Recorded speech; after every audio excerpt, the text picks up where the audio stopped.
The number one source of friction in your engine is not what you think. Piston rings rubbing against the cylinder walls generate more friction than any other part of the engine. More friction and temperature means more wear and less horsepower. Fortunately, the team at Total Seal knows how to reduce friction and wear through innovative piston ring design. If it takes a piston, Total Seal can build a better ring.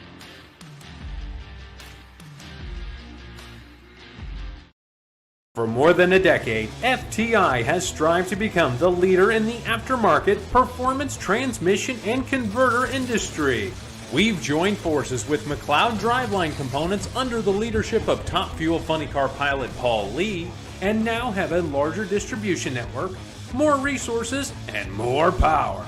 Come see us in the pits and ask how you can join the FTI family. It's not cheating, it is the competitive edge. This is WFO Radio. Hey everybody, WFO Radio is back. I'm Joe Castello and welcome back to the show. We're getting ready for the NHRA Western Swing. That's right, headed to Seattle and Sonoma on back-to-back weeks. It's going to be great, a little nighttime qualifying. They're bringing in the lights for Pacific Raceways. It is going to be great on this show. We're getting ready for Steve Johnson's 500th career race. That'll be happening at Sonoma, where the Getrix Pro Bike All-Star Call-Out is going to be happening as well. All kinds of good stuff going to be happening out there in Sonoma in a couple of weeks. This weekend, headed to Seattle. Also got Buddy Hull going to be on the show. Buddy going to talk a little bit about the Jim Dunn Racing project halfway through the season. How's it going with Buddy as a funny car driver? And let us know what else he's got going on as we get ready for the Western Swing. Slightly abbreviated, right? We lost 33 1/3% of our Western Swing. Hopefully we'll get it back in the next couple of years. And of course, we've got the voice of the NHRA, Alan Reinhart, going to join us just minutes from now. Before we do that, though, you know, the start of every show, I like to tell everybody about the people who make it possible for me to go WFO, like Marvin Rodak and Rodak'sCoffeeandGrills.com. Hot sauces and spice rubs and grills and tools and tips and information. If you haven't spent any time on Rodak's website, you really should. He's got all kinds of good stuff on there. But if you want to order, 817-924-6821. Call Marvin and tell him what you're interested in. Coffee from around the world. The folks at Foggit, Foggit. This protects the inside of your high-performance racing engine when it's not running. That's the thing. After it's all over, a night of racing, let's say you were out there in Woodburn Dragstrip this past weekend, and at the end of the night, you put it away and you put it in the trailer, you fog it down. You protect that finely honed cylinder surface. Available at Summit, available at Amazon, and available at Foggit.com. Folks at Bernie's Speed Shop on board with WFO Radio. Really appreciate folks at Bernie's, Josh Hart and team. Hopefully turning the corner. Did a lot of testing out there and breaking out a new car. So it's exciting. Bernie's, they always got it going on. Over 100,000 square feet. It's basically a dealership for classic muscle cars, exotic cars, and if you need to sell your classic or exotic, they can sell it on consignment for you. Next time you're in that situation, think about Bernie's, BURNYZZ.com. Our friends at CWT Industries. This is a machine shop equipment right here. This is a balance machine. If it rotates, it can be balanced. It's as simple as that. And they make the machinery to do it. It's smart. It's intuitive. It's easy to use. It's easy to train on. And they've got great customer service as well. Call Randy Neal, CWTindustries.com. Already told you a little bit about FTI Performance and Total Seal and all the great folks that are supporting us here at WFO Radio. A little bit later on in the show, we'll go into Frank Hawley's Drag Racing School and some of the others, including our listener base, right? The VIP listener club, the Patreons, getting all kinds of great personalized content for them. But right now, let's go out to the guys in the great Northwest. The voice of the NHRA, Alan Reinhart, joins us now. What's up, Alan? How are you? What's going on? I'm well. I'm well. We had a great event. I'm good. We had a great event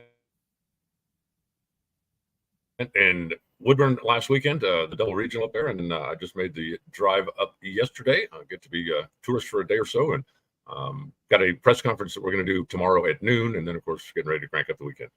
Very nice, very nice. And I feel like we're having a little internet lag today. Let's just work through it as best as we can. A couple of interesting things in the streaming world, constantly changing. But let's get into the results from Woodburn. I know there were a couple of racers like Ray Martin doubled up on the deal, and a lot of people had some great success. Ted Kellner, I think, also doubled up. Tell us what stood out in your mind. He did. Well, the one thing that really, I think, was kind of the theme of the event was the alcohol dragsters. We had a dozen alcohol dragsters there. We had John Bradford was driving the Bob Button car, the electronic fuel injected one that Chelsea's been working on for so long. They had Norm Grimes helping them this weekend as well. And that car, first race, they didn't run very well. Second race, they ran very well. They qualified second, had a great race car. But what was really the telling thing was race number 1, Sean Cowie just absolutely dominated.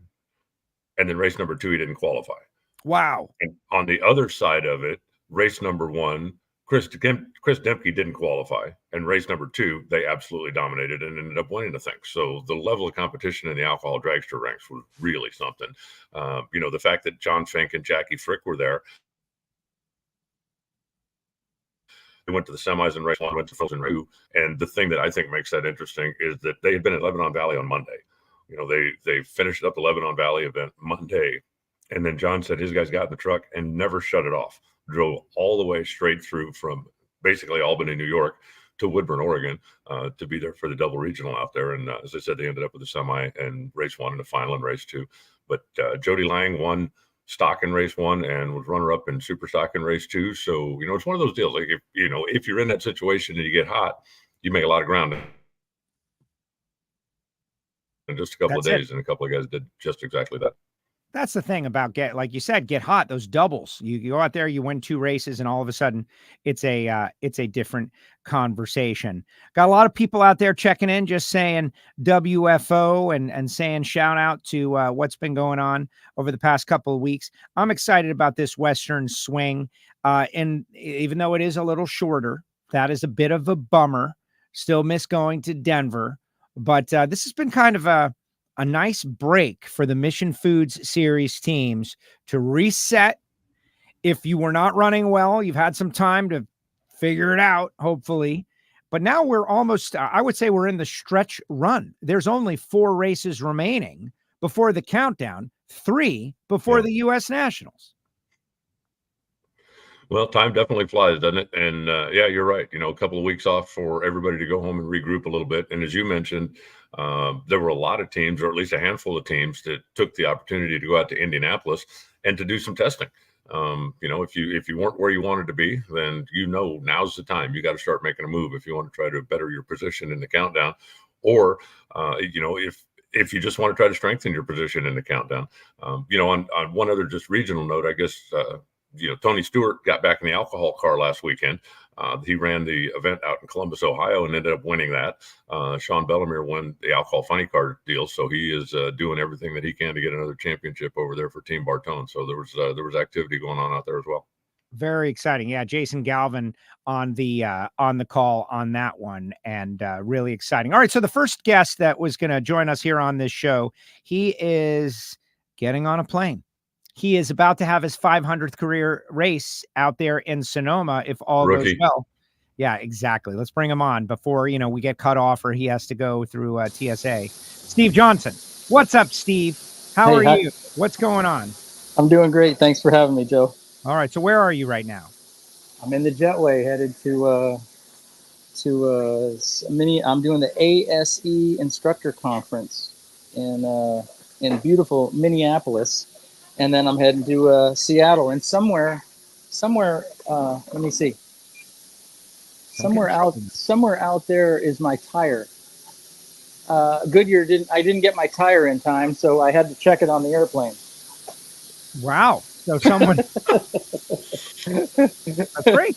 That's great. So when I've gotten them before in a box, but this didn't show up in a box. So I've seen it before. They just roll it up the ladder, or they just roll it up the jetway thing and throw it in there, and they probably laugh, but that's it. I love it. All right, 500 races, Steve. This is something that, as I understand it, is unprecedented for a pro stock motorcycle racer. What does it mean to you?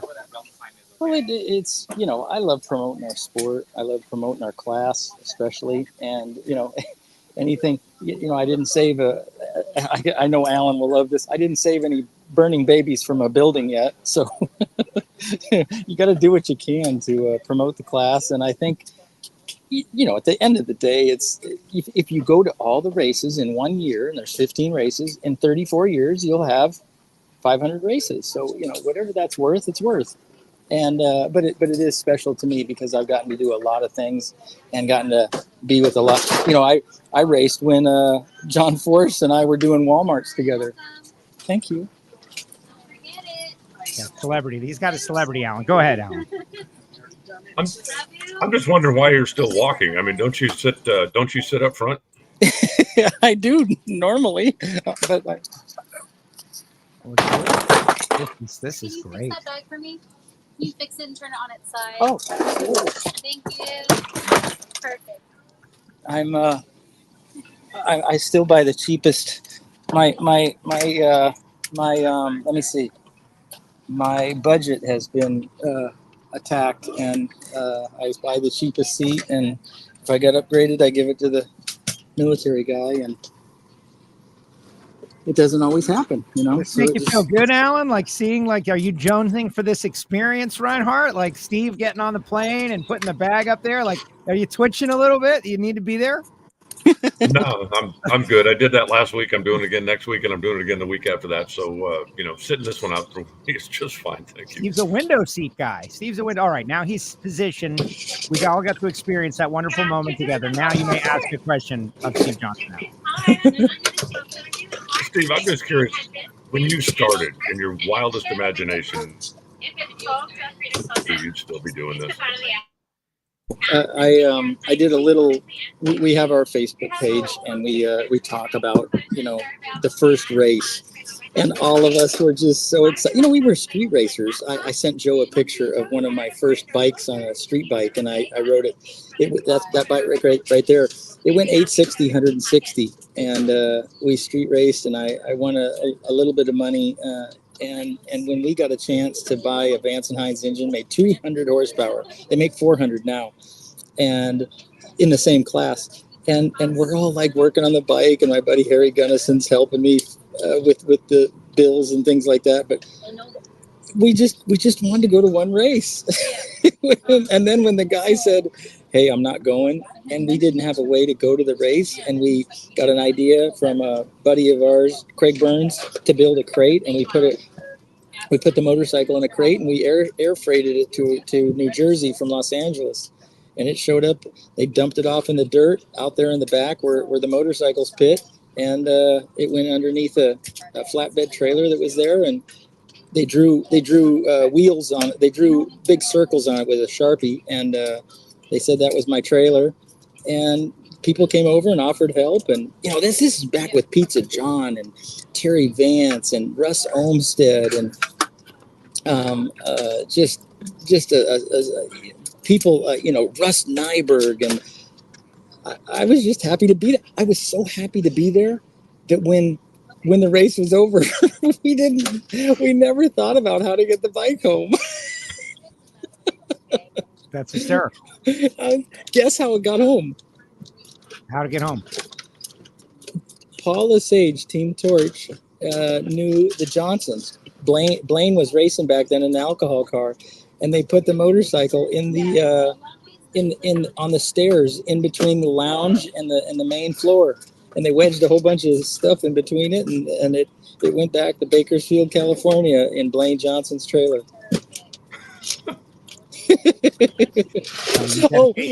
So again, my first race, right? So I see and I hear all about Connie Coletta. So I know a little bit about him, and I see him at the Applebee's there, and next to the Macintosh Inn, and I walk up to him and I said, "Hey, Connie, how you doing?" He's like, "Arr." I said, "Hey, I air freighted my motorcycle in an airplane to this race. Isn't that cool?" Yeah, you got airplanes. And he's like, yeah, nice. I was just so happy to be there. And I still am, It's like the truck left. I didn't have a truck driver, and Randy Dwyer, who's with Ryan Ayler's team, he said he'd do it.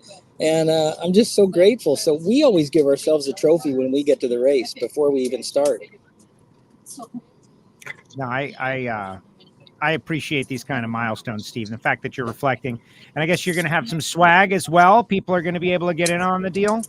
Yeah, it's our first Pro Stock motorcycle to 500.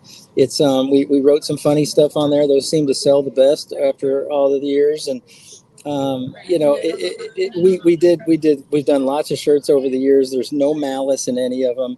I take a couple of jabs here and there at people and stuff, but it's always all fun. It's just about promoting the class, having some rivalry, and we're public figures, so I think you can kind of say what you want. And I'm going to have some swag, and it'll be a long way away from making money to pay my bills, but it's a good way to promote our class, I think, and especially us.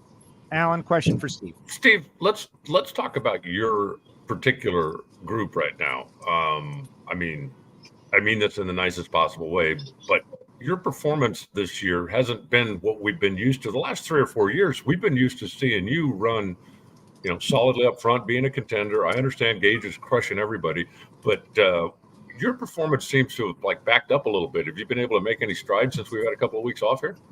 Yeah, that's very true. Tony Pendergon said we were struggling, and I kind of bit his head off about it. But we changed the body, and that body was a big expense, and the weight of the motorcycle, the bias changed around a little bit. And I've been, as you know, I've been trying to work. Joe, I call Alan up because people don't know Alan's got a lot of game for building engines and stuff. He worked with Pro Stock, so it's like I'm not sucking up. I'm just sometimes it's easy to bounce stuff around a little bit, and he's unbiased, and so I probably got lost a little bit with building the engines. Cam timing or compression or I don't know what, and then the clutch for sure. The clutch I'm out to lunch, so nobody can run good. Nobody can keep up at the top level unless you're running at 60 feet, unless you've got nitrous or some crazy thing to overcome the bad 60 foot. But we've struggled in every area. So in short, to answer your question, I think yes, we're not going to outrun Gage by any means. My goal is to be 2/10 behind the quickest Pro Stock car. And if I can do that, then I'm actually faster than I was before, because now the loss of the red fuel, it makes a big difference with carburetors and a monster cylinder head and my combination, as I know it. And if I can run the same 241 back half as I did before and run a 104 or 103 60 foot, I'm going to be really, really happy. This is very important for you to hear, Steve. This is about safety and regulations. The red fuel. Want to make sure you know where your personal flotation device is. Yeah, down there.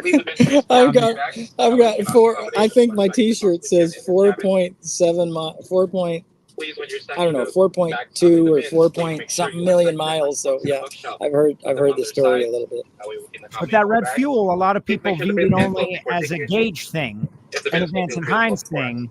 That affected you when you lost it. Yeah. The yellow fuel, is just it's I think in terminology, I think you put fuel with air and it expands and it atomizes and it's very flammable, and when it gets in with spark and compression, it makes a kaboom. And I think that process has changed a little bit depending on the mixture of the fuel. Some fuels do it faster, some fuels do it slower. I know with nitrous and a turbo, you want a slower burning fuel. I used to use C16 or Super Blue with a turbo on that motorcycle that you saw, and you could run 30 degrees of timing and 25 pounds of boost in my engine and not detonate it because of the slow burning fuel. But with normally aspirated engines, I think basically I'm sure of, based on the dyno, you want something that's a little bit quicker burning. I can tell you from my experience, when when I was working in the pro stock world, there was no fuel rule, and then there became one. And all of a sudden, compression ratio changed. Are you looking for your tire again? Yeah, see the tire. Right there. Tell us. The tire's there. This is everybody wants to know about this. Hey, where's my tire? Hello. I don't think they can hear you out there, Steve. But it does make a difference. And actually,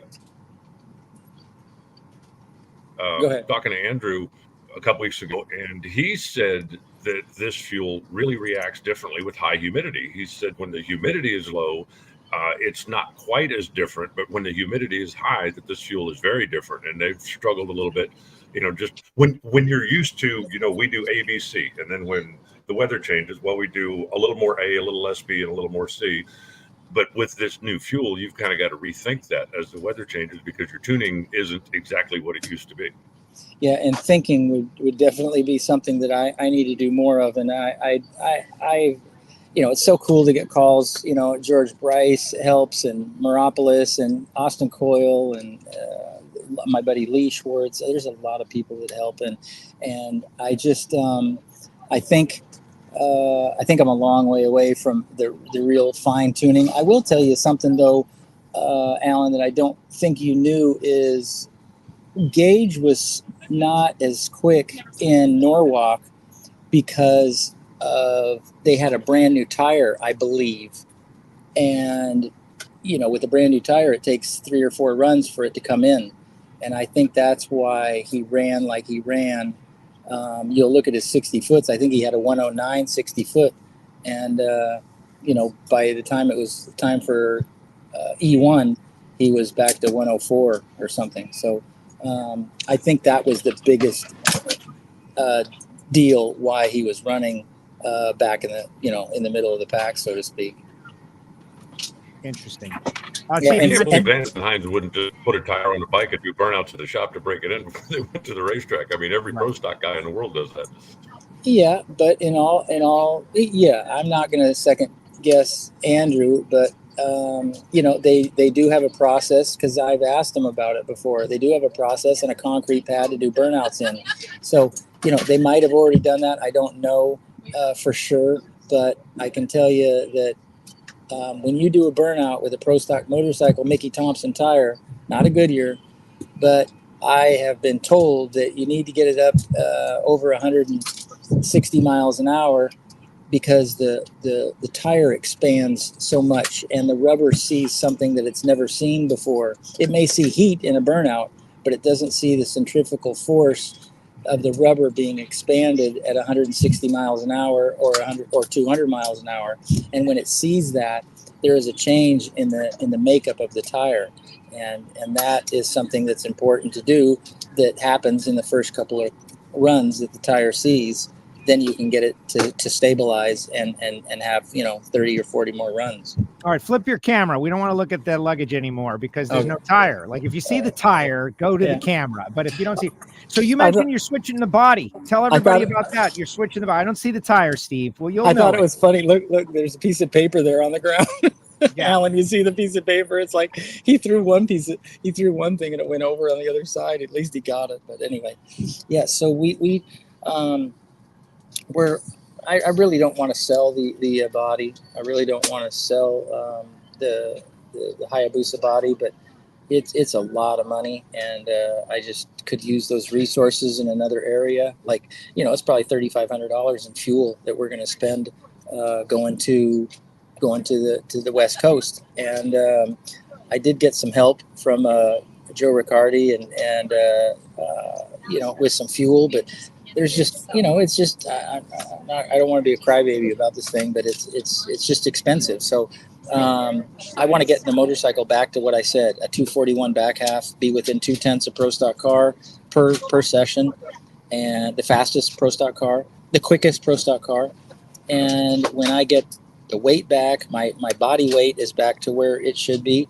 The motorcycle should be back pretty much to where it should be, and the weight will be back to where it should be. The engines, I don't know, and the fuel will never be. So that's my goal.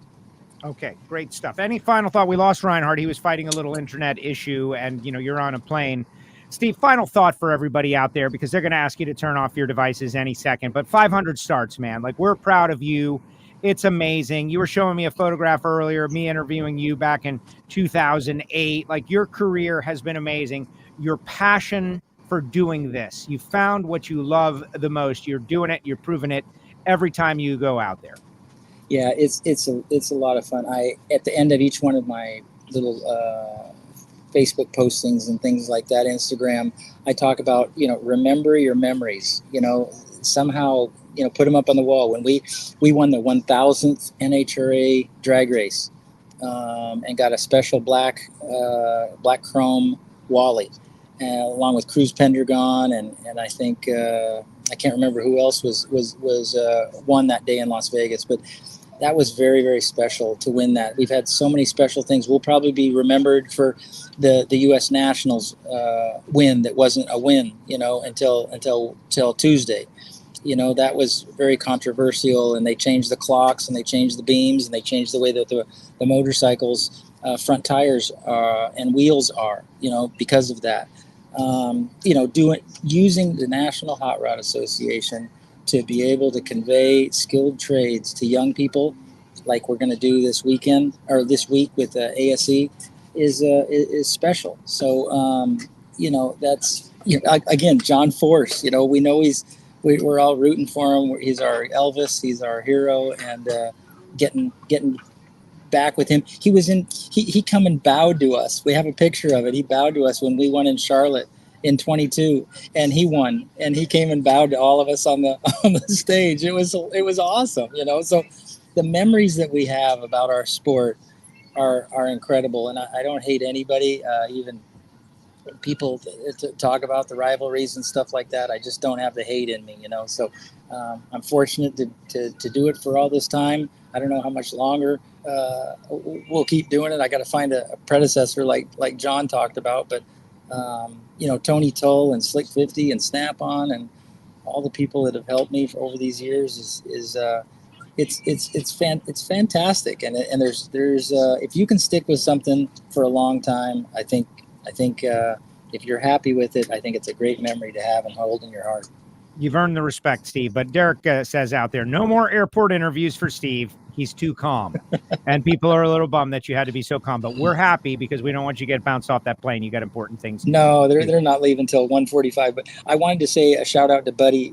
This is how great the family is Buddy. I needed some button stickers for Dallas. And Buddy...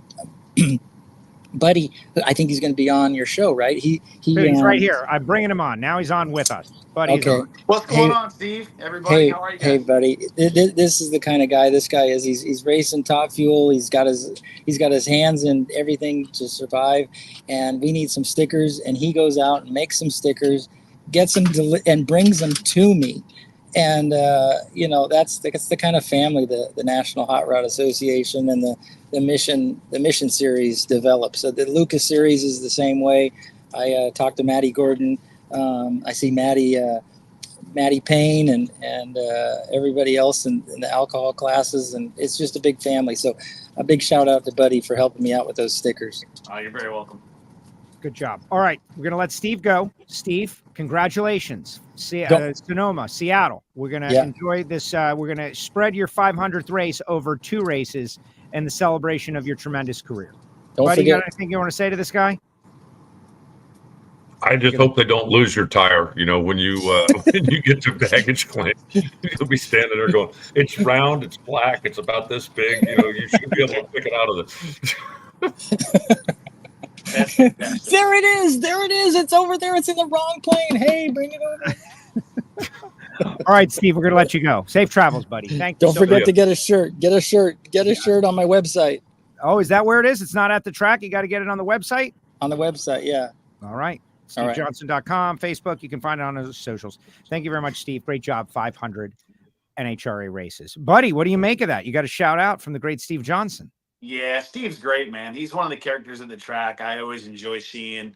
Always positive and just, man, one goal that I have in my life is to carry the energy I currently have into my 50s, 60s, and 70s. I see it in Steve. I see it in John Force, of course. and many others. So I look up to Steve. He's a good dude. Yeah, no, he is. And you know what? He's unabashedly different.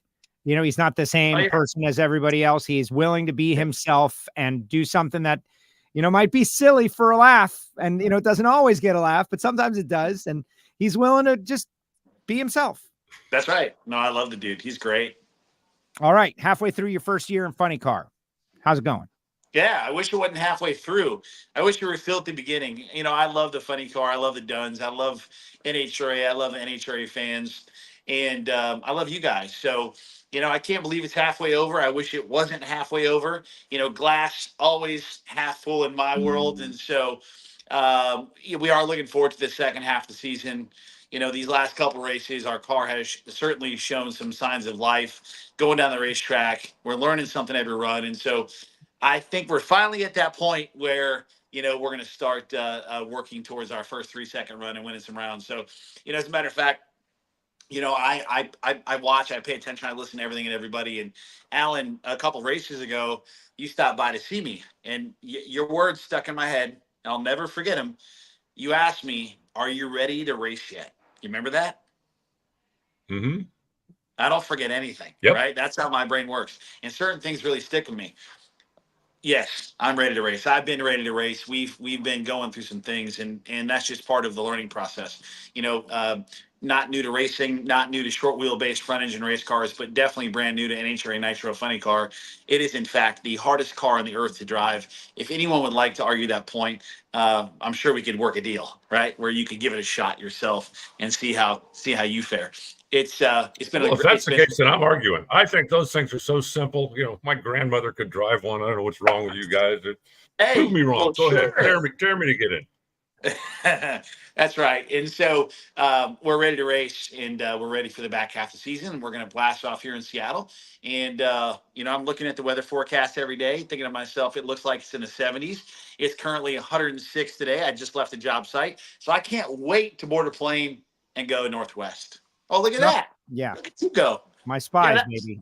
Listen, this is WFO. We have spies everywhere following you around at all times. What were you doing today? What was going on? You were running this equipment?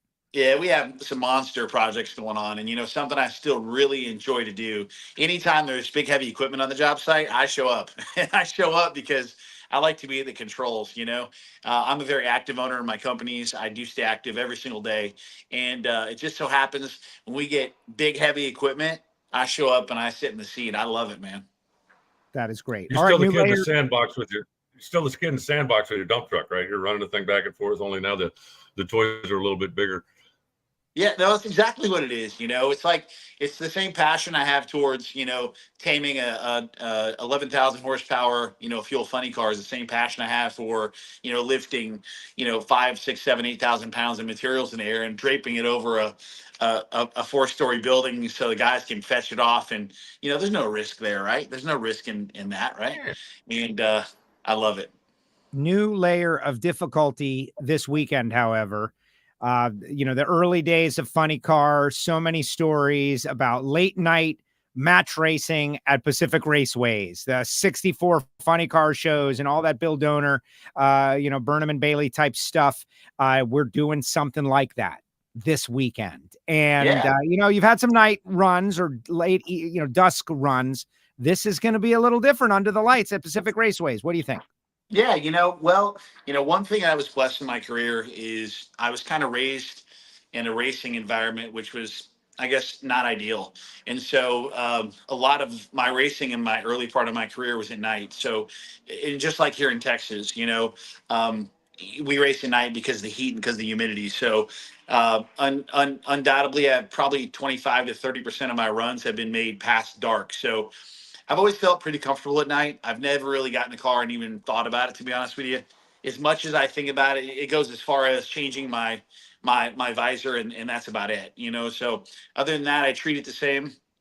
I don't necessarily drive off of the horizon like some drivers do. I don't really do that. So for me, it's, yes, of course it's different, but it's not that much different. And I have a fair amount of experience at night, and actually my best run of the year, when a 401 in Charlotte, and it was pitch black. So I'm good with it. I'm ready to rock and roll. Alan? Buddy, what's your relationship like with Big Jim? I mean, all of the years that he's been around, you obviously, you're not a rookie at all, but is there like advice that goes back and forth? Do you guys swap stories? What's your relationship like there? Yeah, for sure. So, I said this recently in an interview that Jim knows more about a fuel funny car than I'll ever know, and probably the next 10 funny cars combined, funny car drivers combined. And so we have a great relationship. I respect the heck out of him. I of course I talk a lot, but I'm around him. I talk about half as much as I listen. The ratio is completely different because he's very selective on his words. He only says certain things, which means when he says something, he means it, right? And so some of the lessons I've learned from him are, they're out of all my years of drag racing, I've been around my whole life. I've been driving for almost 2 decades now, and he's taught me things this year that I didn't know or that I've never heard before, or better yet, sometimes heard that way. And so I got mad respect for the man. He and I get along super good. Sometimes we give each other a hard time. It's all fun. We don't fight. We don't argue. Jim earned a reputation as being the tough guy at the racetrack, and so did I kind of. But the truth is, it's really not that way. We get along super good. We've never yelled, cussed, or screamed at each other, and I do nothing but learn from the guy. It's a blessing to have him in my corner. That's for sure. Very exciting. You mentioned everybody wants to see Big Jim get a win, right? That's one of the things like on the big bucket list for everybody, like what things we would love to see. Big Jim Dunn get another win, and I hope it comes together. It's going to be a combination of running well, like you've suggested, and you guys are going down the track, catching a break, and who knows, it could happen this weekend. How amazing would that be? You said moments ago, though, that you like to speak as half as much as you listen, and it is my understanding, we can't talk about exact specifics just yet, but you've been doing a lot of listening to some of your fellow funny car drivers, maybe doing some interviews out there. What a great opportunity to pick their brains for driving, methodology, technique. Tell us a little bit about what you can as a preview of what may come. Yeah, what an incredible project. Elon Werner, he's the brainchild behind this whole deal, and not just only this deal, but also Drag Race, Bracket Bonanza, and it's all kind of one deal. So yeah, we have a little surprise, and we're excited to roll it out. It's a little preview here. It's myself and other funny car drivers at the professional level sitting down and just chatting about funny cars, chatting about their relationship with their funny car and what's cool about funny cars and the greatest experiences they've had all time in funny cars. And we're able to get data out of people and get it on camera in the flesh, things that no one else knows, right? And every single opportunity that we've had to sit with other drivers, we have got something out of that driver that the world has yet really never heard before, or multiple things that they've never got to say all in one place. And so we're super excited to bring that to the table. I believe that fans love the real side of what we do. They love what Alan does. They love what you do. They love it. It has to be there. There's another side of it we can bring to the table, and we can kind of quote unquote work together without working together, is bringing in the natural element and the personal history of these race car drivers and their teams, which I'm super excited about. It's a blessing. Again, Elon's the brainchild behind the thing. He's great, and he's put something together I think the world is really going to enjoy. And hopefully, just hopefully, I do a good enough job, just like you two guys, of getting people to talk and not making a fool out of myself. How about that? I think I'm not worried about that in the least. I think I'm looking forward to it. I think it's going to be a lot of fun. I mean, as outgoing as you are, you obviously are going to be able to get some guys to open up a little bit. I think that some other people might not. Let's go back to Joe mentioned something about, everybody like to see Big Jim get another win. If I'm not mistaken, his last win did come in Seattle. I think it was Tony Bartone was driving the car, and I could be wrong, but I thought it was that. And I'm just curious, have you ever raced in Seattle? In Texas, even if you're in the South stuff, have you ever had an opportunity to come to Pacific Raceways and race here? So I'll hit a couple things on that. So first of all, yes, their last win was Seattle in the Canada Funny Car, Tony Bartone driving. And I actually have that picture saved on my phone. It means something to me because I would like to give Jim another win. So I actually have that photo of them in the window circle with Jim's got his fist up, saved in my favorites on my phone as just a reminder why we're doing what we're doing here. I've raced at a lot of tracks across the country. There's only a couple this year that I'm racing that are new to me, because over the years I've, 1 year I raced over here, the next year I raced over here. So it is my first time racing in Seattle. So I'm super excited about that. And it's got a lot of good, I guess, karma on it, a lot of good juju on it for the Dunn team. So we're going to be ready to go out there and do our best to try to rotate the planet around Kent, Washington. I love it. Super exciting. All right, buddy. What's going on with this? What is this? What are you doing? Oh, man, it looks like I'm goofing off. Yeah. I'm known to do that. You were at work, buddy. You said you were at work, buddy. This is not work. What is going on here? Well, there may be a time to time where I enjoy goofing off, and most of the time it's something that has a steering wheel and tires on it. So, working with Polaris, and actually I'm wearing a Polaris hat right now. See, check it out. Got my Polaris shot hat on. What a great group over there, Polaris. Those guys are awesome. They know how to have fun. They know how to build vehicles that have fun and give people an experience that they couldn't get otherwise. And so, working with Polaris, we got a Roush slingshot right here in the shop, and we're sure enjoying it. Everything from, every now and again, I'll take it to a job site. Every now and again, my wife and I will take it to dinner and take it for a cruise downtown Dallas. We really enjoy that. And the other day, I packed Elon in that thing, and he and I went and had some fun in it. So can you believe that tall guy can fit in that little thing? But he did. He fit in it between my width and his height. I'm sure we didn't look anything outside of like a clown car, driving around downtown Dallas and having fun. But boy, we had a good time. We got some good footage coming your way on the Polaris slingshot. Nice. Very good. Alan, final question for Buddy. Well, now you got me wondering what's next on your list of toys that must be attained, or what other toys do you have that maybe we don't know about? Oh man. So I did a shop tour a few years back, and I'm certainly a guy that enjoys anything that is experience based. I think they toys because they like things. I don't like things. I like the things that you do with those things, right? I'm not a materialistic guy at all. As a matter of fact, none of it means anything to me outside the memories I get to create with the people involved. So, I think there's 4 motorcycles over there at the shop. There's 5 race cars. There's, my Lord, a boat over there.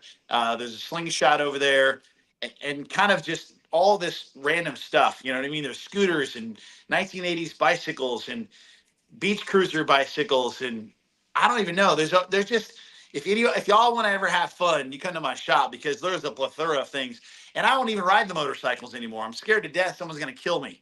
Literally. I'm not worried about myself, no big deal. But I am certain. Oh, is that Steve Johnson? That's Steve Johnson. That's awesome. Back in the day, huh? That's really cool. Love Steve Johnson. Anyway, if you guys ever want to have a good time, and you just literally want to take the toy of your choice, come to my shop, and we pretty much got it. So anyway, I'm actually working on. I'm working on a 1968 Camaro right now. Street car. Looks like a small tire car, but it's full steel, full glass. It's got a supercharged LSA in it. It'll make like 850, 900 to the tire, and it'll have air conditioning and power windows and all that cool stuff. As a matter of fact, Larry Dixon and I have something up our sleeve in the somewhat near future. He and I plan to hit the road together on one of the driving drags, and we're gonna make some fun out of that. I love Larry. Yeah. Yeah, well, and it ties it all together, because Steve and Larry are good buds. So like everybody is friends here in the NHRA community. Buddy, great job. We wish you the best of luck this weekend. Obviously, keep doing what you're doing. There is a process. Like Reinhart's question to you implies that there is a process that you're going through, and it's so much fun to watch you go through this process. And obviously, you're with a great team that everybody loves. And so keep going, and good luck this weekend. Thank you for joining us on WFO. Thank you guys for having me. I appreciate y'all. There you go. Back to Verk. See you in a couple days. Get back on that equipment. There he goes. Buddy Hall with us here on WFO Radio. He's definitely the Renaissance man, Reinhart. He's got a lot going on. A lot of irons in the fire. Yeah, getting a slingshot and drive out to the job site so you can get on a reach forklift and do that. That's pretty diverse. Yeah, exactly. and then it takes a few minutes to do an interview with funny car drivers. He'll pop in on WFO Radio. You got to give it to Buddy. All right, so let's turn our attention now to some of this Pacific Raceways action that we've got coming up here. I'm thinking about the big news that came out just before the show that Brittany Force will be racing in Top Fuel for her dad. That made me very excited to hear. And, the updates have been, rolling out. And the most important thing that we want to see is that Brittany feels comfortable to go back to the track and race for her dad. And we got that news right before the show came out. Yeah, I think that's definitely good news. And, the one thing that has kind of struck me as the updates have been coming out about John, and I've no inside information. I haven't been, calling her, texting her, tell me. But it's obviously it's still going to be a long process for John. But everything we've heard has been positive, right? It hasn't been like, okay, he had a setback, he did. Everything has been positive. They've got, this is the next step. Now we've cleared that hurdle. Now we move on to the next step. And I think that's terrific. I think that, John obviously is very determined to get better, to get back, to be out here with his racing family, whatever, whether he ends up getting back in competition or not, that's way, way, way down the road. But I think that, he has been through difficult situations before and fought through them to get back out here with his racing family. And as long as he's making positive progress, I think that's great. And the fact that Brittany feels comfortable enough to come back out to the racetrack, I also think that's terrific. So I know the fans are going to be pretty excited to see her. The fact that they're doing, the tribute to Mr. Teagues on the car with the flavor pack stuff, I think that's cool too. Everything about it. I think that, even the most casual fan, I think, is going to be pulling a little bit for Brittany this weekend, just because of the circumstances. Absolutely. I mean, come on, it's going to everybody's going to want to give her a hug. It's going to be like, what I would say is go against your natural instinct and maybe give her a little space, because I'm sure it's going to be overwhelming to come back to the track, and everybody is going to be well-wishing that entire team what they have gone through, and to see her back on the track. And I was just looking for the press release that came into my email box right now. I want to make sure everything is cited and everything. No, I definitely saw that Brittany Force is coming back this weekend, but competition is competition. Doug Coletta continues to lead the points. Spoke with Justin Ashley last week. He's 134 out of the lead. Then you got a logjam, right? Sean Langdon, Antron Brown, who we spoke with, Steve Torrence, defending race winner, Tony Schumacher, Billy Clay, Tony Stewart, Brittany. That's your top 10. Josh Hart, who was on with Brian last week, talking about they need to make some big changes. They pulled out their new car. This is as interesting as Top Fuel can get. I agree. And I think, with Brittany, with her having sat out a race, I think it's crucial for her to get solidified into that top 10 spot before we get into the countdown to the championship. David Grubnick said that he is going, back, not forward. They kind of went down this trail and kept thinking it was going to pay dividends, and got to the point where it's like, we need to go back to where our car was happy again. And it looked to me like it was starting to show some promise there. And then, of course, they take the week off. So I think they come back up here, a place that's been pretty good to them over the years, and a place that is known for solid performance. The weather looks like it's going to be, low 80s, high 70s, something like that. And I think that this is going to be a good place for a bust out weekend for guys that have the real high horsepower cars. And we all know that David Grubnick has one of those. Absolutely. And, like Josh Hart and Sean Reed and Jasmine Salinas, they are all in the hunt for the top 10. We all know the rule that everybody calls the participation trophy. I don't know if I agree with that or disagree with that. I kind of vacillate depending on the circumstance, but it is in place and it is what it is. So if you make a, attempt at each race or 2 attempts, you can run in the countdown. And that's what missing that race was about. I do not think they will require some sort of exemption regardless. Like Brittany's not going to end up 10th, my opinion. No, I think that, they've got 4 races left to go out there and solidify their place in the top 10, and knowing what that team is capable of and what they've done the last couple of years, even though this year they haven't really been up to that performance bar. But as I said, David Grubnick said that, we're going back to what we did, to what worked before, because, sometimes you just try to get ahead and it doesn't work. And so you've got to make changes in the other direction. But I think that car is going to be just fine. Tony Stewart was another one of them that was testing out in Indy during this 2-week break. So I think that those guys are going to be ready to go. And yeah, the competition level out there is pretty stout right now. Getting a shout out from Flagstaff. I always like that. Now, one thing I did not notice, and maybe I missed it or I don't know, but the, John Force's car, what's going to happen conversation that still remains not addressed, right? They just did not address that to this point. I understand. Eager to just wait for the information to be rolled out by the teams as they so choose. But just in my doing due diligence, have you heard anything on that?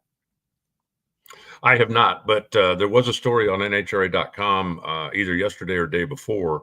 The fill-in driver rule: if somebody is sick or somebody is injured, you have a driver fill in, like Tommy Johnson did for Matt Hagan a couple of years ago when he had COVID. The maximum is 8 races. Now, if you count backwards from the Auto Club finals, the In and Out finals, 8 races is Brainerd. So, hypothetically speaking, and again, this was kind of it was a hypothetical. It was pitched on NHRA.com. If they put a driver in the car starting Brainerd, assuming the car stays in the top 10, that driver could earn points for John all the way to the end of the season. So assuming the car stays in the top 10, they would be seated in the countdown to the championship. Not as high as they would have been, obviously, if they'd have run all the races. But once the points are reset, then you could run all the way to the end of the season and potentially make a title run, or at least, a top 5 run. And it was, kind of speculated that may be what the team is looking at. And, the usual suspects, I think, as far as a fill-in driver, the 3 names that I have heard most are Tommy Johnson, Jack Beckman, and Phil Burkhardt. And I haven't heard anything official, but I just keep remembering, when John was hurt in 2007, he said, I want Phil Burkhardt to drive my car. If you're looking for somebody that's handy, that's there in Indy, that's going to be there all the time, well, obviously that's Tommy Johnson. Jack Beckman and John Force had a very good relationship. He's out in California, but I would imagine that he could make arrangements to take time off work and fly in and drive the car. Or potentially it could be somebody else, but those 3 names are the 3 that I keep hearing over and over, even though most of it is just scuttlebutt. I haven't talked to anybody inside the organization to get, what's the real deal. I figure when they want us to know, they'll tell us. Well, exactly. And everyone's going to be together this coming weekend. And, news when we're all at home is one thing, and news when we're all at the racetrack is another thing. It's just a hub of information. So you never know. We'll think about that. But what I had missed that story, as tends to happen from time to time. That has got my juices flowing. Like if that is in fact the rule, that it is 8 races maximum, which makes perfect sense, that you can earn points for your fill-in driver. John Force is 4th in the point standings right now, 221 out of the lead, but just about the same amount, maybe a little less, out of 10th. Because Blake Alexander is 484 out of the lead in 10th. So there's a cushion. If they miss 2 races and then said fill-in driver can run 8 races beginning in Brainerd to stay in the top 10 for those 2 races, including 1.5 points at Indy, and then fill-in driver run Force's car for the championship in his name, like as a story. None of that is official, folks. We are just speculating. That would be pretty cool. Like, that would be something that I think John Force fans would love to get behind if that is, in fact, the strategy that they're going to play. Well, and, we're going to find out over the course of next month, because by then we'll be in Brainerd. We'll be sneaking up on Indy, and a decision has to be made. But, like you and I talked about before, that car, I firmly, must get back on the track at some point in time. You've got sponsor commitments that, if I'm paying for a billboard and my billboard comes down, I'm not paying for my billboard until my billboard goes back up. Right. And they've also got all the guys that work on the car and all of the things that, all of the financial things that encompass that.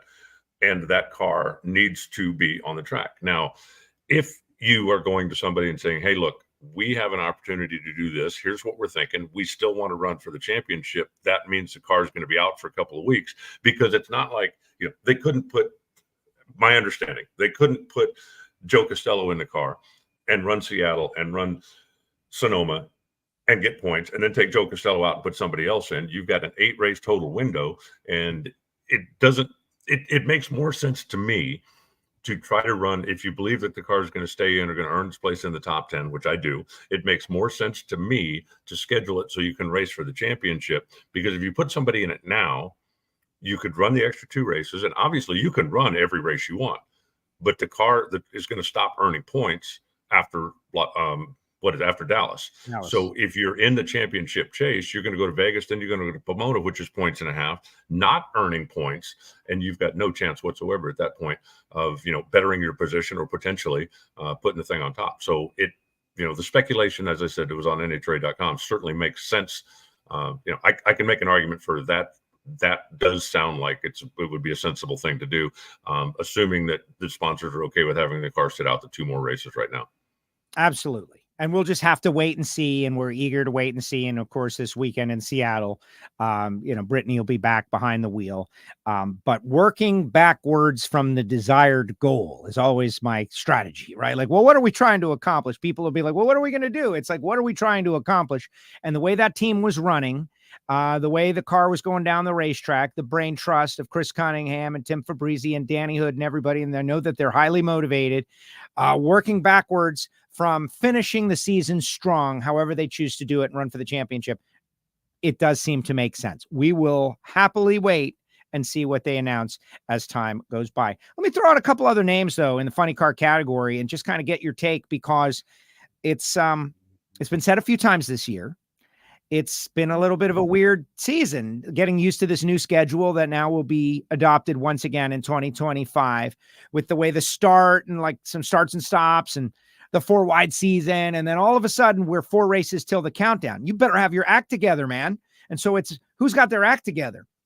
Bob Tasca, Matt Hagan, they've got their act together. Who else do you think is right now has demonstrated that they are a threat to become a world champion? Maybe again. Well, I think that, you look up at, Austin Prock, obviously, right? I mean, that team intact. Austin coming in to drive instead of Robert has done an outstanding job. There is not a soul in the place that looks over there and goes, oh, look, the rookie, because of the job that he's done with the car. I think it's too early to say yes back, but I do think that, the investment that Ron Capps and his team made looks like it's starting to pay dividends. And not just because they went to the final round a week ago, but because the car is starting to perform better. Matt Hagan's car, interestingly enough, has not run particularly well in qualifying. They've had better Sundays than they have Fridays and Saturdays, and that's unusual. Dickie Venables normally has got that thing running in the top, 2, 3, 4 every week in the qualifying sheet, which you would at least think would give you a little bit more favorable draws, first round, second round, when you go into elimination. So that's been a little bit of a head scratcher. But I think that, pretty much the usual suspects. I think J.R. Todd could still bust out and make some real noise. I'm kind of surprised that Cruz Pedregon hasn't done better. I think that, the personnel that he put in place and the changes that he made, I'm surprised that car isn't more competitive on Sundays. I think that, you look at Paul Lee, they need to convince themselves that every day is Saturday, because that car, for whatever reason, seems to run much better on Saturday than it does on Sunday. Now, some of it is they just haven't had any Sunday luck, but I think that that car, while maybe not setting right now, like, threat to make a championship run, I think that car is a distinct threat to ruin somebody else's championship run. So, there's a lot going on over there right now.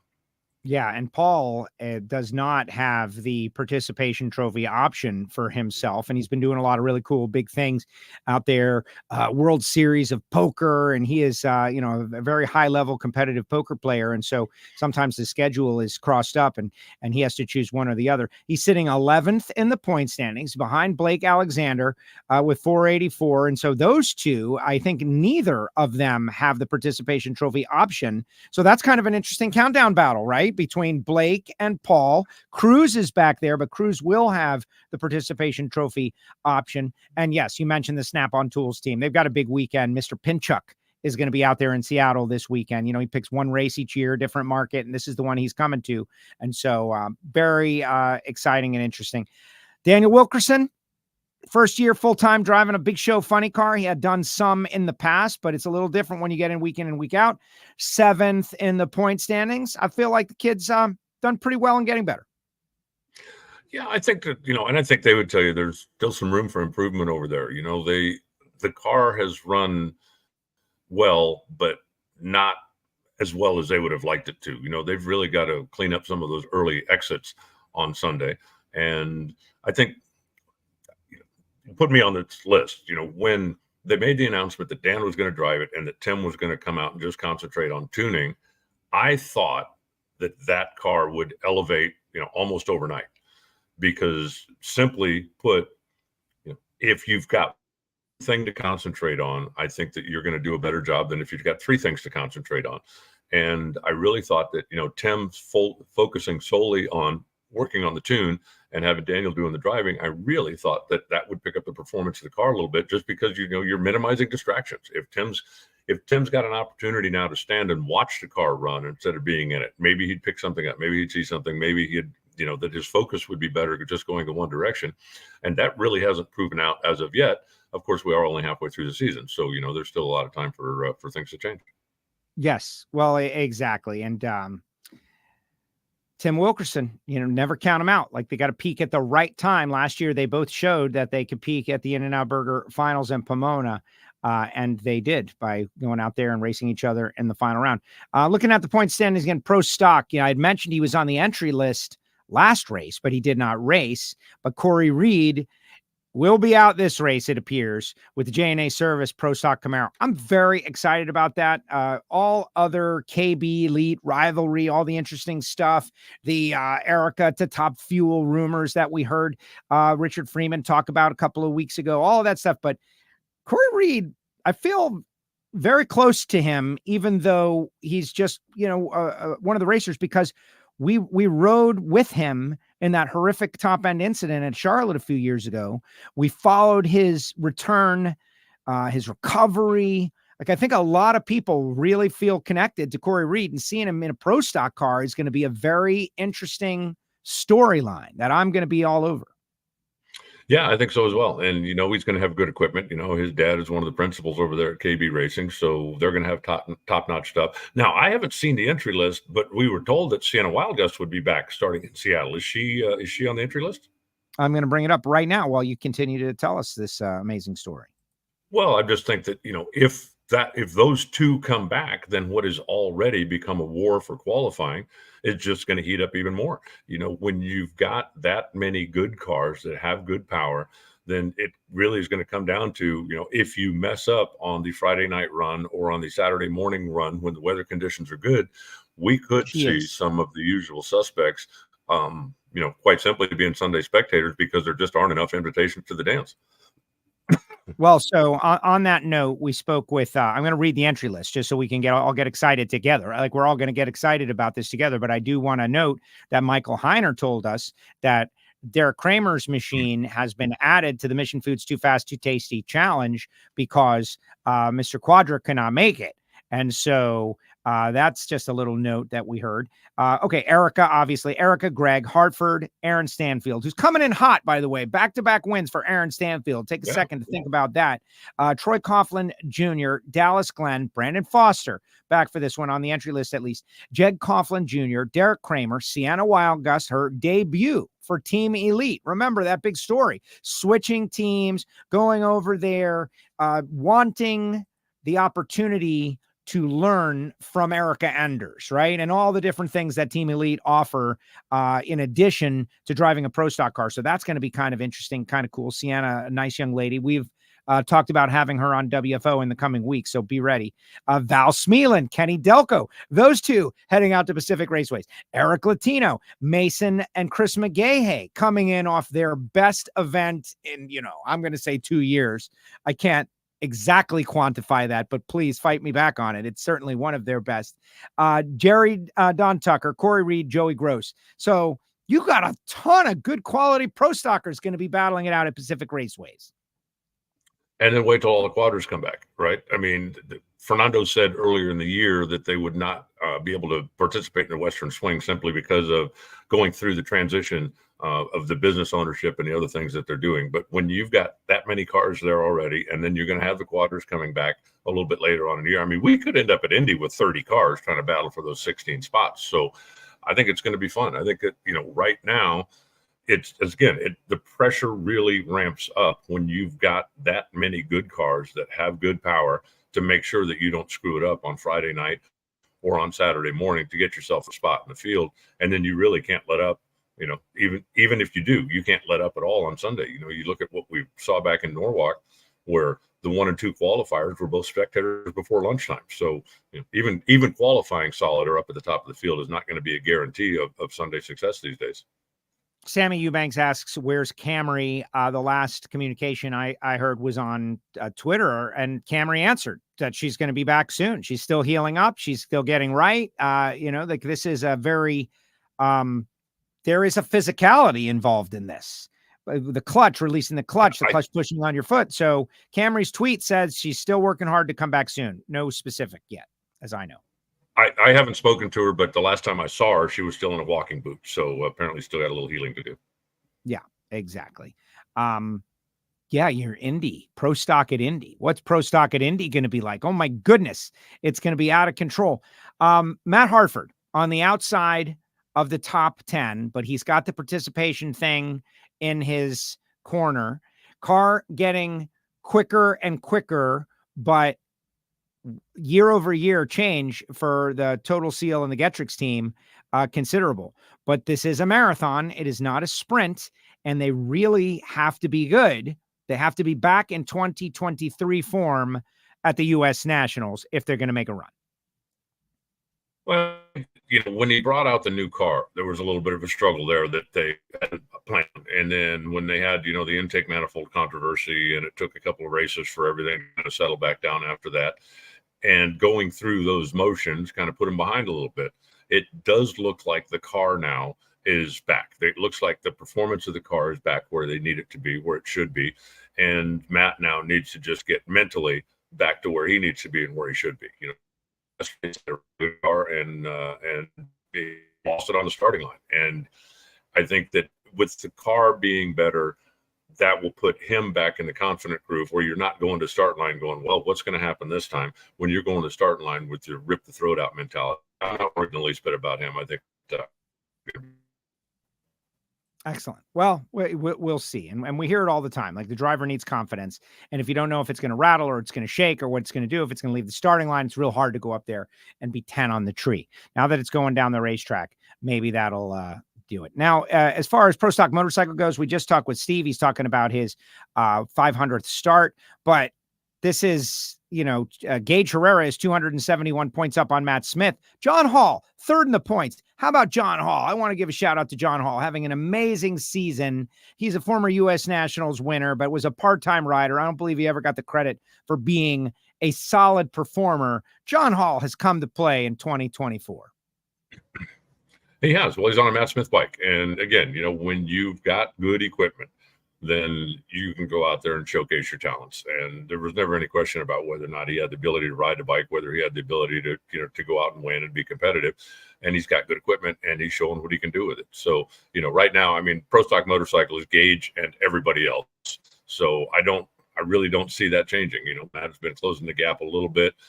There was a Pro Stock Motorcycle rule change. They they took 10 pounds off of the V-twins. So that should be a bit of a performance enhancer for all of Matt's team and everybody that runs the 2-cylinder bikes. But I still, it's Gage, and then it's everybody else. Yeah. On that,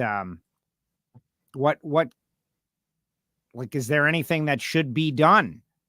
People are suggesting, Gage specific rules changes, but I don't agree with that. Like, if the guy is that dominant, what would you do? Like, if he's dominant because of him, because of his muscles, his abs, his weight transfer, the shove, Andrew tuning specifically to him, it's unfortunate there are 13 Pro Stock motorcycles on the entry list. A lot of people have said, we can't beat him. They're throwing their hands in the air, but what are you supposed to do in the face of that?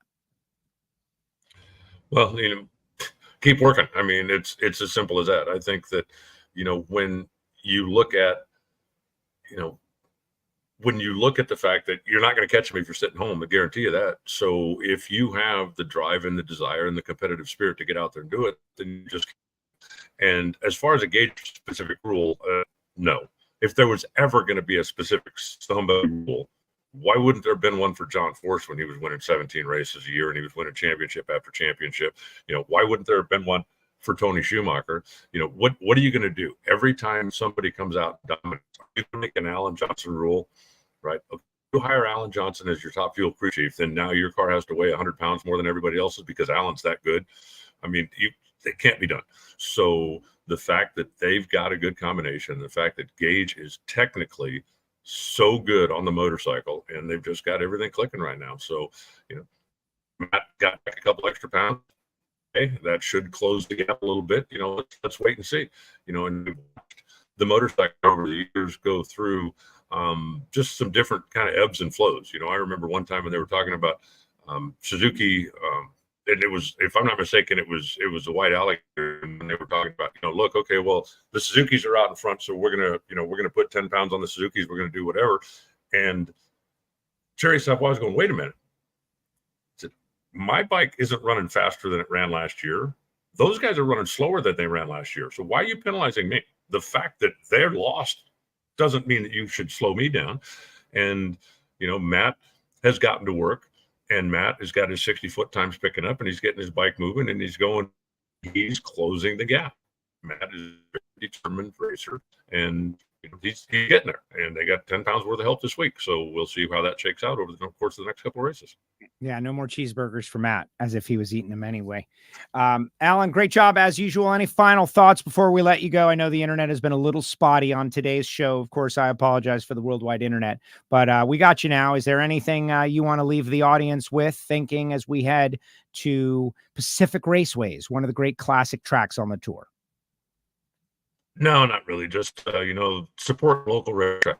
Being down in Woodburn this week, saw some of the improvements that Sherry has made and that Joey has made down there.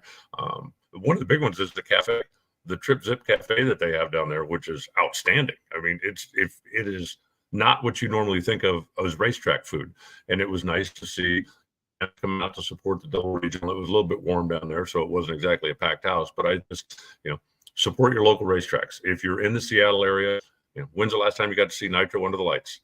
Don't miss it on Friday. It's going to be a big show. It looks like the weather's going to be good all weekend. So, come on out and join us, and then we'll head down the coast and we'll see you again next week. But there's a lot of racing going on all over the place. So, Brainerd, Minnesota's got a double divisional coming up. So if you're up in that part of the world, you want to go check out some of the sportsman races, go enjoy Christie's Place and get yourself a little early tune-up. Get ready for the zoo. We'll be there in a month. One more thing, Troy in Oregon from our Ignition show, WNBA expert, owner of the Domestic Dispute Camaro, said that you put the mic in his hand. He came up to say hi to you, and he ended up calling some action in the bracket categories. Grade him. That's right. He's going to get a great kick out of this. He's like, I can't believe I got Reinhart to call my name on the racetrack, and I got to announce with him and share the microphone. It's amazing. So now you will grade him. I think he did a very nice job. I think that, there's no substitute for experience, but the most important, the thing that I can't teach somebody is enthusiasm. If you like it and you're excited about it and you sound like you're excited about it, and then that's the key. The rest of it you can learn. But no, they had my backup announcer, Bill, that they had come in, had a family emergency that he had to tend to. So Saturday and Sunday, we had a couple of different guys that came in and, allowed me to take a break, grab some lunch, just get out, stretch my legs and stuff. So, but I appreciate him coming up, and I said, did a nice job. I think he's probably having more fun racing than announcing right now. So I don't think that he's ready to quite make the complete switch, but hey, it's nice to always have something to fall back on. That's exactly right. No, he loves drag racing. The guy loves drag racing. He loves racing. He loves the whole thing. He sits and watches every big money bracket race. He does our big money minute on the Ignition show, where it gets us up to speed on all the action in the big money bracket races that happen every week. Yes, we do that kind of thing on the Ignition show, guys, audio only podcast. Alan, great job as usual. I will be seeing you, not that many hours from now. Pacific Raceways, super excited. Now, are you in the hotel? Are you at the, where are you? Are you at a regular hotel or are you at the hotel? Not yet. No, Okay. I'm going over there to check in today. I got the press conference tomorrow. So, yeah, when I drove up yesterday, it's like just find a place to stay for the night, and then changing hotels tonight, and I'm going to go hunker down. We're staying in a new spot this year, so I wanted to get the scoop on the deal. Supposedly, it's going to be great, and they're doing all kinds of good stuff around it. So we'll see. All right, Alan, great job as usual. See you in a few days. Thanks, Joe. Travel safe. There he goes. The voice of the NHRA, Alan Reinhart, with us here on WFO Radio. Appreciate Alan and his opinion. And of course, Buddy Hull and Steve Johnson. And, you know, Steve's on a plane. He's traveling, not optimal for an in-depth interview about his life and career. But we did get 10 minutes of genuine Steve Johnson life, right? And I like that too. It's not always the same on WFO Radio. We're gonna mix it up a little bit. Sometimes it's gonna mix it up for us, and we're just gonna have to deal with it. And hopefully you enjoy it. Today's our show is a little different because we are not streaming on X today. Normally we stream on X in addition to our YouTube channel, which hopefully you're watching right now, and you subscribe and click the bell, and you've seen some of the great videos, and we're now posting some clips from interviews and having a good time. And I honestly, that is where the Project Pontiac videos are going to live on YouTube. So please subscribe and click the bell, and your comments on each show, including this one.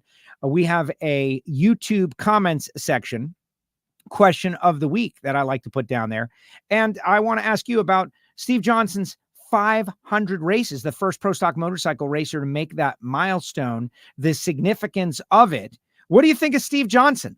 That is the question for the YouTube comments section. But of course, we're always on Facebook on our WFO Radio podcast page. But today we are not on X. You know, I've been making a big deal about X, right? Right before the show. And this is very inside baseball, but I want to let people know you get to enjoy our successes.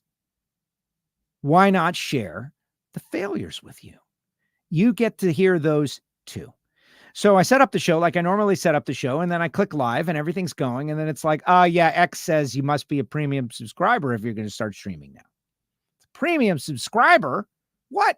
You know, they want to make you pay for X, Twitter. And if you do, you get different benefits and et cetera and so on. It's a premium thing. They want to do the money grab. They're trying to get me to pay, guys. And you know what? Yeah, I'm going to pay. Like, it's a change from one day to the next. And they would have been nice if they had informed us, because right before the show, I would have went and did the thing, whatever I got to do. But no such note, or maybe I missed it. And so to those of you who are normally viewers on X live and share the show on X and all of those things on X and follow us on X, WFO Radio and me, WFO Joe, my apologies that today didn't work out. But I will share the YouTube version of the show out there on X. And by the way, a lot of people recommend that anyway, just sharing one platform of the show instead of streaming to Facebook and streaming to X and streaming to Twitch and streaming on YouTube, all of those different formats at the same time. Just go to YouTube, and then everybody eventually will find the YouTube channel. I don't know. I'm not sold on that just yet. I believe in convenience for the audience. And I love the way that on X, it's just a nice raw video. But now you know what the heck happened today. And there it is. So let your comments fly in the comment section while I tell you about a couple of things, like number one, NHRA on Fox, Big Fox, Sunday, 4 p.m. Eastern, Pacific Raceways. Don't forget to tune in. There'll be a qualifying show Friday night, 10:30 p.m. Eastern time. And then Sunday at 1 p.m. will be the qualifying show on Fox Sports 1, 4 p.m. Eastern time. Big Fox. Very excited about that, how it's all going to go. And might as well let everybody know when we're going to be on the air, right, with the NHRA. We did a new Hear It From Heiner show for all the Patreons out there. If you're a Patreon, you've probably already seen it. If you're not a Patreon, but you are a fan of Pro Stock, there aren't too many other places where a race-winning active Pro Stock crew chief is giving you a full debrief on their weekend of decisions. We went up there trying to do this. We made changes in these 3 departments, and this is what happened. So then the next time we came up, we changed these 5 things. It's a really great show. Some entertainment in there as well. And that is a benefit that our Patreon VIP listener club gets. If you would like to join that, you may. Patreon.com/WFO Radio. Yes, guys, just like Mr. Musk has compelled me to pay for the premium account for WFO Radio, I am offering you something. I wouldn't call it compelling, though. It's still a choice. Patreon.com/WFO Radio. You can definitely live without the information that Heiner is delivering, but I think it's pretty great. Our friends at Frank Hawley's Drag Racing School, the Dragster Adventure. This is a great gift. It's an experience. What did Buddy Hull say? What did Buddy say? Buddy said that he's not into material things. He's into experiences. And I agree. And that's exactly what Frank Hawley's Dragster Adventure is. It's an experience. You go, again, you pay a nominal fee. I think it would be a bargain at twice the price. But this is what they choose. It makes a great gift. You and your friends can go. You can all do it together. The Dragster Adventure. They can even set up and officiate a race amongst you and your crew. Go to frankhawley.com. Find out more. Your sales team, you and your buds, a bachelor party experience, all of those fun things. The daytime part, all available, frankhawley.com. Check them out and be sure to tell them you heard about it on WFO Radio. We always like to shout out our friends at Sam Tech. Fog It. This is a spray. It comes in this can. It's available at Summit, and this is a must-have product. When you're at Pacific Raceways this weekend, just look on the shelf of a lot of these teams, especially in Pro Stock. After the end of the day, they fog it down. They got to protect the inside of that cylinder wall. FOGGIT, go to fogit.com. Bernie Speed Shop, BURNYZZ.com. All I will say is follow their social media. Go to their website and check out their inventory. That's your homework. It's an easy bit of homework. You'll see all the great stuff that they have. CWTindustries.com. That's Randy Neal's balance machine company. If you work in a machine shop, go look at your balancer. Go look at your boss's balancer. And if it's an old school unit, it's time to upgrade. Why? Because it's going to make your company money. It's going to work better and it's going to work faster. It's going to be easier to use. CWTindustries.com. FTI Performance Transmissions and Torque Converters, of course, our friends at Phillips Connect and Total Seal Piston Rings. The leader in ring seal technology. Got some really great new episodes of Hidden Horsepower coming up. Couple other things. I know I'm spamming you right now. Everybody's getting spammed right now, but the WFO merch store is having a sale. That's right. And the hats are now a big part of it. Like this cool foam trucker hat is just $14. Can't get a $14 hat anywhere. $14. Like, it's amazing. All the retro Miami Hollywood Speedway gear and the fire shirts and all that stuff. And really, that's a great way to keep WFO rolling. All right, let's see what everyone has to say, and then we'll get out of here for today. Final thoughts, guys. Final thoughts. Like, Joe, you need to step up and help John out and get in that seat. Alan can tune it. 2 points. No and no. No as in to Alan tuning. If you said Chris Cunningham and Tim Fabrizi and Danny Hood, then the answer would, of course, be no. There was a time where I thought, because now that I have my top dragster license, which came in the mail the other day, thank you, Jimmy Stahl, and all the people that helped to do that. No, it's beyond my capability. And I know nobody in drag racing likes to say things like that. Everybody in drag racing, whether they want to admit it or not, thinks that they can do what everybody else is doing. Because we've all gotten in a car and we all done a burnout. We've all took the tree and we've all gone down the track. And so at some level, they may not admit it. I believe this to be true. If I'm wrong, I'm wrong. But I think everybody thinks that they could be Steve Torrence, that they could do what Steve does or what Doug does. They think it. I don't think it. No way. No way. Getting in that machine, too much. So no, thank you for that. Pro Stock, I would love that experience. I would love to try the Rubik's Cube of Pro Stock, like try to figure out how to do that thing right. And I got that bug when Hartford let me start his car, right? Like, oh, wow. My experience in my car, I moved a lever. I worked some pedals. I turned a wheel. I would love to try that, but 330 miles an hour, no freaking way. Sorry. Let's see.